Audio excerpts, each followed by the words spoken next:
కోరుట్ల కోటపై కాంగ్రెస్ జెండా రెపరెపలాడింది.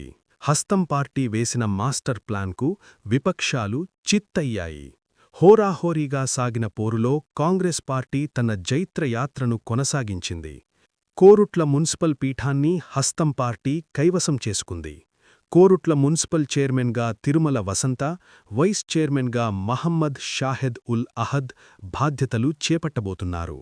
మొత్తం 33 వార్డులకు గాను మ్యాజిక్ ఫిగర్ను దాటి 18 వార్డుల్లో కాంగ్రెస్ జయకేతనం ఎగురవేసింది. అధికారుల సమక్షంలో జరిగిన ఎన్నికల్లో మెజారిటీ సభ్యుల మద్దతుతో అధిష్టానం నిర్ణయించిన ఈ పేర్లను ఖరారు చేశారు. నిజానికి ఈ ఎన్నిక కోరుట్ల రాజకీయాల్లో అత్యంత కీలకంగా మారింది. గ్రూపు రాజకీయాలకు చెక్ పెడుతూ అధిష్టానం పక్కా ప్లానింగ్తో తిరుమల వసంత పేరును ఖరారు చేయడం విశేషం. జగిత్యాల జిల్లాలో కాంగ్రెస్ కేడర్ ఇప్పుడు ఫుల్ జోష్లో ఉంది. ఈ విజయం రాబోయే రోజుల్లో ఎలాంటి మార్పులు తీసుకురాబోతోందో చూడాలి. మరి కోరుట్ల కొత్త మున్సిపల్ బాధ్యులపై మీ అభిప్రాయమేంటి? కింద కామెంట్ చేయండి. మరిన్ని పొలిటికల్ అప్డేట్స్ కోసం మన ఛానల్ని ఫాలో అవ్వండి.